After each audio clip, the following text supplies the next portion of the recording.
but there is this that I run into, that in Old Testament specifically, yeast is often excluded in the ceremonial foods in the Old Testament, and it makes me wonder why is it yeast specifically? What makes yeast so bad?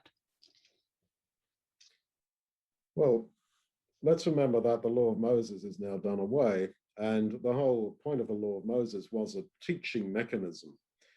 And we say that yeast was bad. Well, yes, in a sense, because it's used as a symbol of the way sin spreads. The Lord Jesus talks about yeast. He says that hypocrisy is yeast. That is, that if you start being a hypocrite, other people start being a hypocrite. And Paul the same in 1 Corinthians 5, he says that yeast is like malice and wickedness. And once you start having malice and bad behavior in a church, it spreads. But Jesus also uses yeast in a positive way.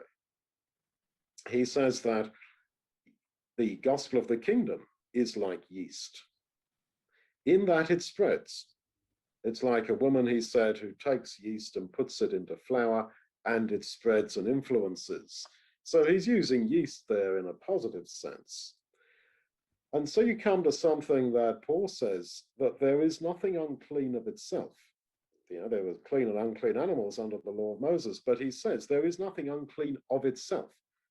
There is actually nothing morally unclean about a pig, which was an unclean animal, compared to a clean animal, like a sheep.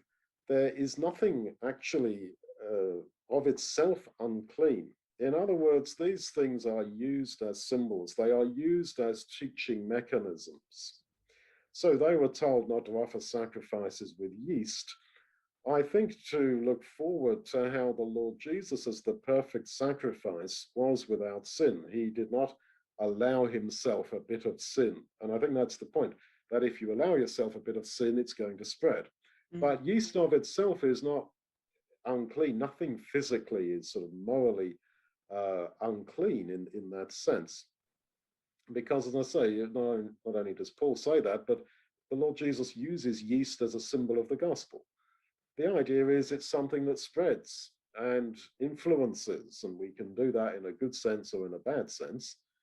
But I admit it is usually used in a bad sense because, unfortunately, sin spreads easier and quicker than does righteousness, I'm afraid. Yes, definitely.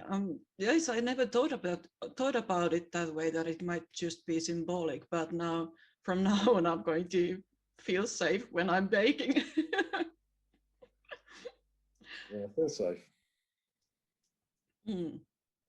Okay. Do anyone else have anything to add?